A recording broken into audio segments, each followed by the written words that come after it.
if my finger doesn't slide off, no chance of a slice. 0% chance you're going to slice it.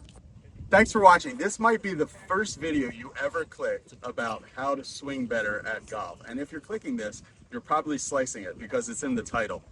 This is Brian Manzella, one of the top golf teachers in the world. And he's out here in California, and one of the best guys I've seen that just has the best, most simple slice fix for new golfers. Why does, like, what is it, maybe 95% of golfers start with a slice? Yes. You know, once they make in contact, right? Especially a driver, it's slicing pretty good. The grip that you would need to give yourself a chance to not slice it is unintuitive to get yourself. Okay. That's the first reason. The second reason is the top of the backswing position. I had a normal grip.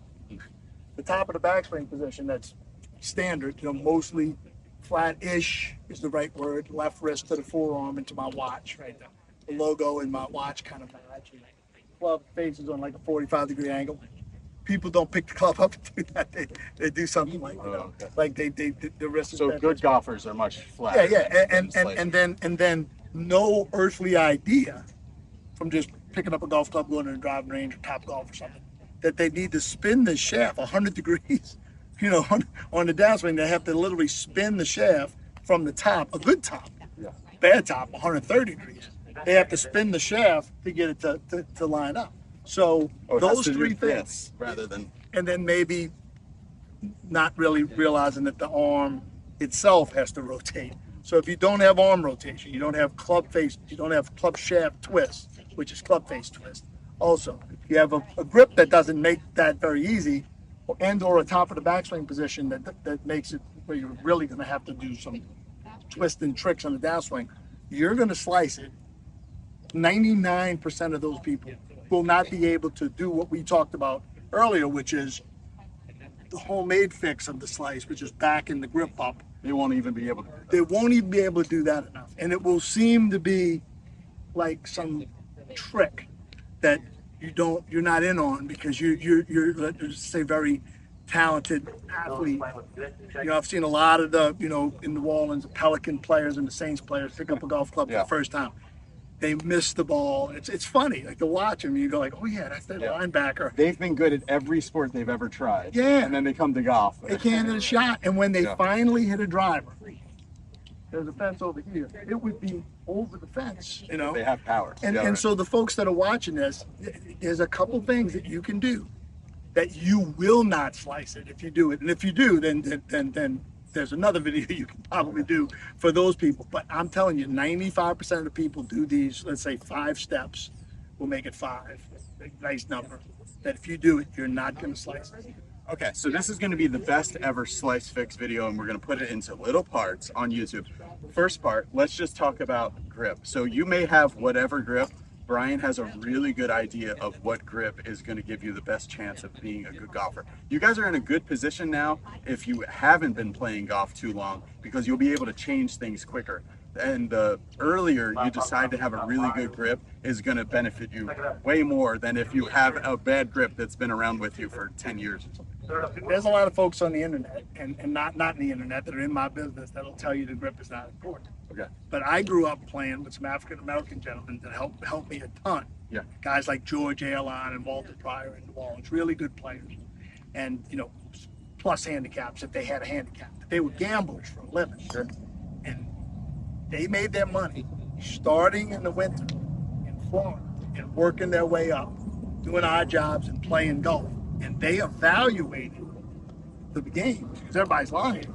They're hustlers, right? They're lying by the grip.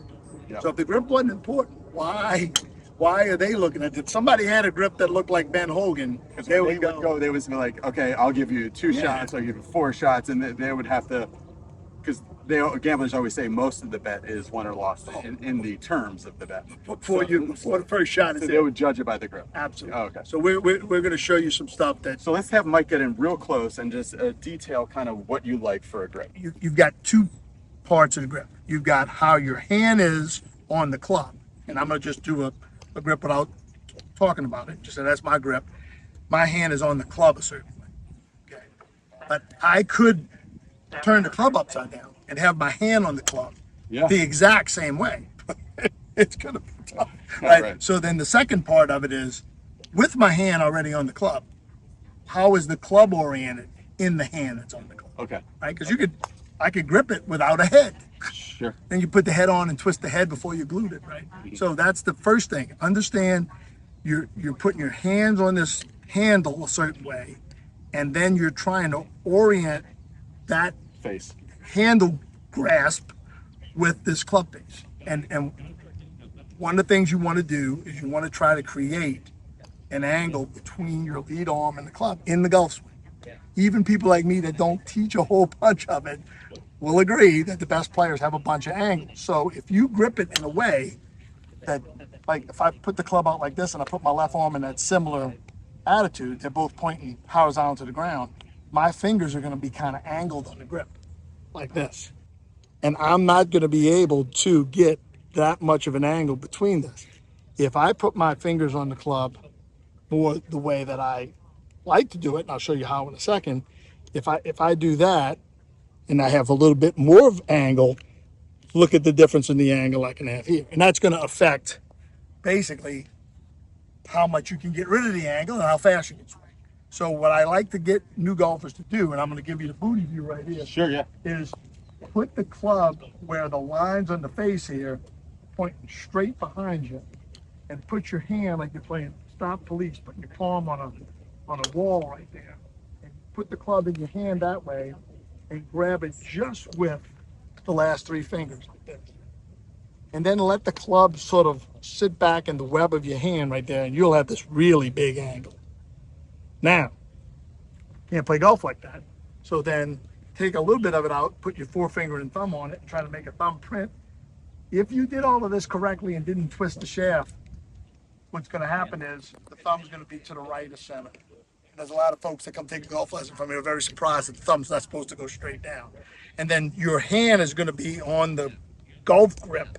Your grip is going to be on the golf grip correctly. Then to check to see whether you did the club face pretty well, hold the club out in front of you. And this might be heavy for some of y'all. Put something underneath it though.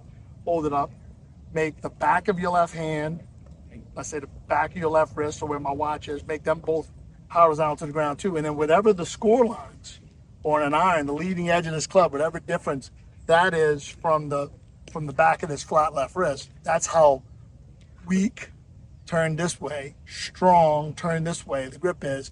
And I would recommend, if you're a slicer, I would recommend 20 or 30 degrees this way, which is, if I did the thing the way I showed you, right back here, got it like this, and put it on the ground, and it's going to be about 20 degrees. Now, here's the interesting thing. Let's say you did it. You go, okay, I think I did what he said. And I get a ball, and I put the club on the ground. Oh, no. The club is closed. I must have done something wrong. So if you just relax your arms down here with the grip I just showed you, the club's going to be pretty closed. Yeah. You're going to have to apply a little twist to get it to look this way. Or you're going to put your hands way forward. I don't recommend that if you're a slicer. So just twist the shaft until the face looks like it's pointing at the target. And that's going to be your completed, left hand grip. Now the right hand is very interesting if you're a slicer, because one of the things that you're trying to do on the backswing is not spin the shaft too much open. And where you put the right hand, really for a slicer, can only be done in the next little piece of the puzzle of our 5 steps, okay? So the next thing you want to do out of this position, you don't even have a right hand grip if you're doing this as a slice pick.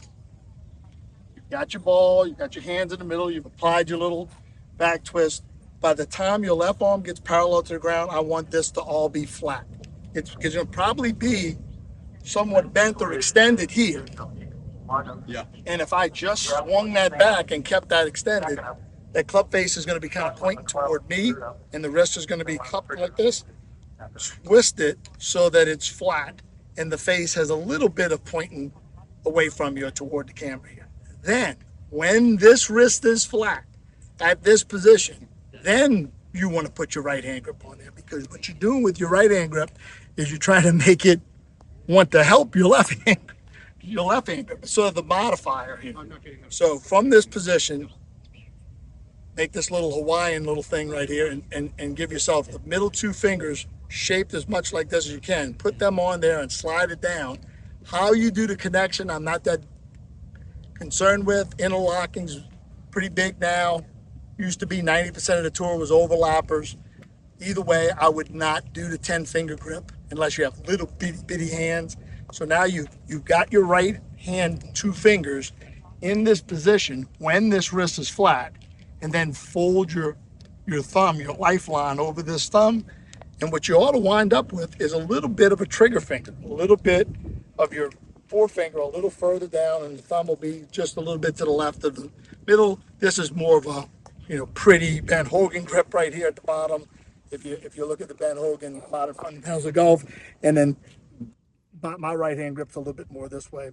My compadre Michael Jacobs is a little bit more thumb down. But either way, you don't want the thumb to go straight down the grip.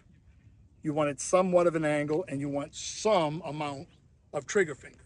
And you want that trigger finger, if you do your completed grip and you get up against something like this T marker right here, and you set up to it and you just tap on it, you want to feel like that forefinger pad, this first pad on your forefinger is direct. Look, I'm going to unhook my thumb and forefinger and just tap on this. You can see it's directly behind the hit when it's square. So this is under, face is open. This is over, the face is closed. So if you can get that forefinger directly behind a square club face, then even if you do some of this other stuff wrong, you might be able to find home and impact and be pretty happy with it. Okay, so if you've done your left hand grip and you put your right hand on right here and you got your forefinger behind now you got to go from here to the top of the swing. What I want you to do is I want you to try to point the club at the target. You're going to see a lot of pointing the club somewhat to the left of the target or a lot to the left of the target on the internet.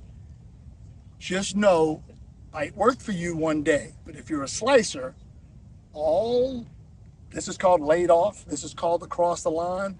If it's pointing at the target, it's so basic. It was in my World Book Encyclopedia on golf. Point the club at the target at the top. So however somebody might want to say that's unorthodox now, it was in World Book Encyclopedia when I was 10. So you're pointing the club at the target at the top of the swing, and you want to try to have twisted the shaft enough that your left wrist is visually flat at the top. And if you do that, the club face itself is going to be somewhere between 45 degrees and face up. If it points straight up, I don't like it that much. So somewhat toe down from face up to about 45 degrees, but definitely not hanging down like that. And the shaft of the club pointing at least parallel to your target line, if not very slightly, so-called across at the target. That's because if the club's laid off, the arm is more open. Okay.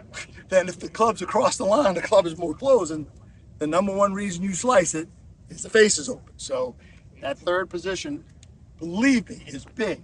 Most of you are going to do something that looks something like this if you're a slicer, or heaven forbid, laid off and cupped.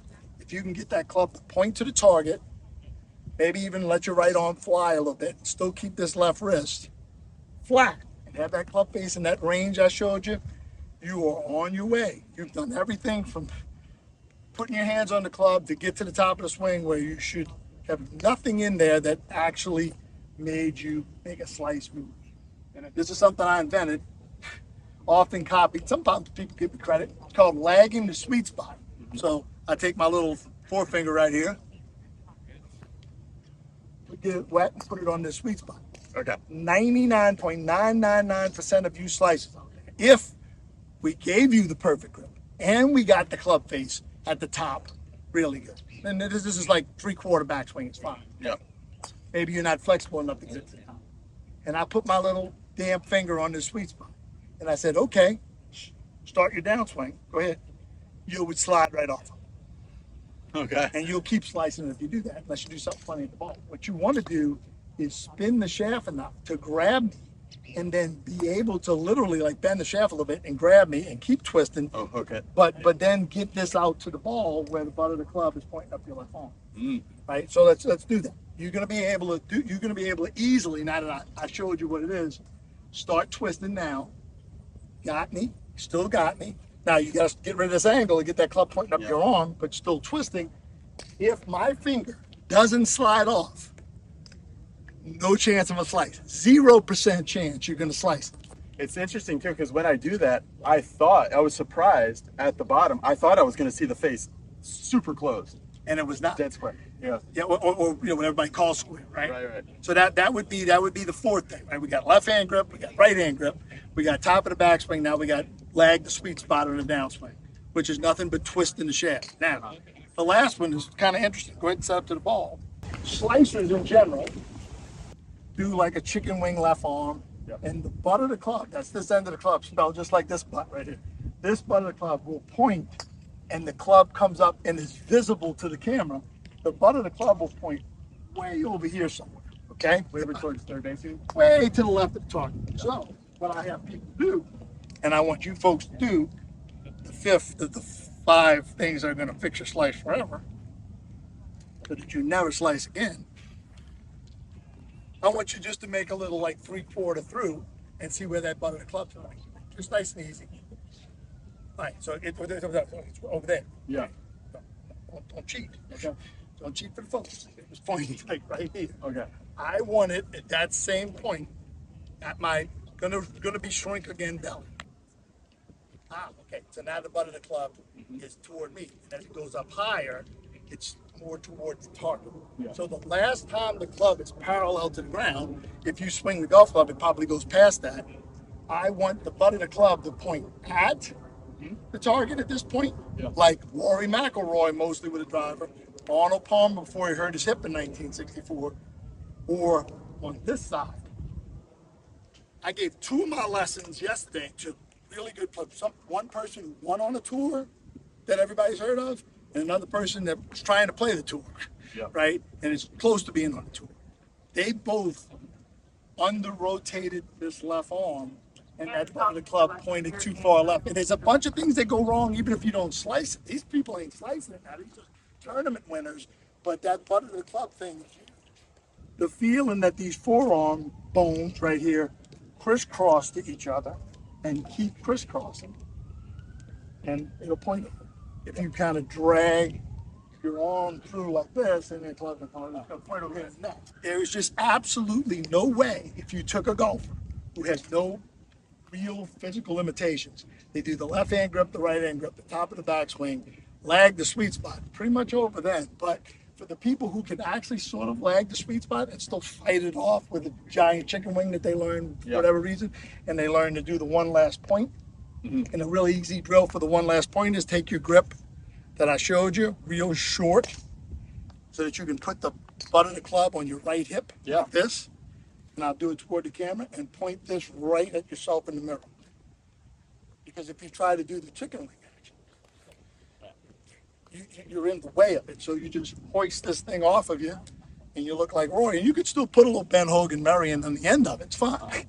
But it's where it is right here, the business part of swing down here where this thing is really rotating. Another thought for that same thing, we'll get 2 quick angles, go ahead and set up.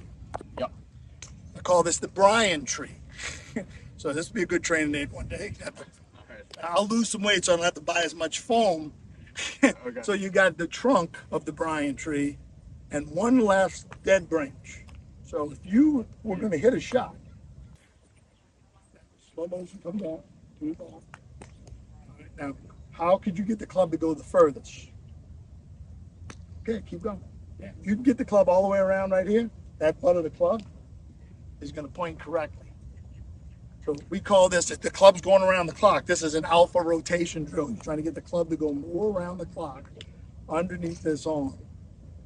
That is a very anti-slice position. Let's do it toward the camera so folks can see what it is and where I'm standing. I'm pretty darn close, right? Just front of the left foot. And there's the tree. And he knows what he's doing now, so he's going to give you the best little view of this in the world. And what you're going to see, if you're standing where I am, is how much the butt of the club moves late, right? So when you were here, coming down, the butt of the club is pointing toward the camera. And then to get underneath this tree, that butt of the club went backwards quick. So just imagine if you were doing the internet follow through of that, where would you hit me? Right in the belly, would you? Yeah. Well, they teach that. Yeah, good for them. Good for them. There's Yeah, samurai sword. you teach this to everybody, and I'll teach that, and we'll see who fixes the most slices. For sure. It'll be another booty kicking. All right, so that's it. So the basic 5 steps, if I just put them in our bullet points, is fix your grip, Left hand grip. Fix your left hand. fix your left hand grip, then your right hand grip, Fix your right hand grip around the flat left wrist. right? Then Then the top. the position at the top, a little bit cross, slow flat left wrist. Yep.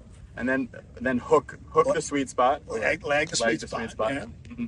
And then finally is almost like a releasing thing. Yeah, right? I call it the one last point. Like I'm going to make one last point in this video, right? Yeah. Is the one last point. The last time the butt of the club could point at the target, it needs to on the way to the finish. Either point at the target or a little bit right A away. little bit to the right. Okay, so welcome to golf. We hope you stick with it. I think if just really, if you can give advice to anybody that I'm picking up from Brian, like get an awesome grip. Really put effort in. It's probably the one thing that pays the most dividends from time in to good shots out. No doubt. Yeah.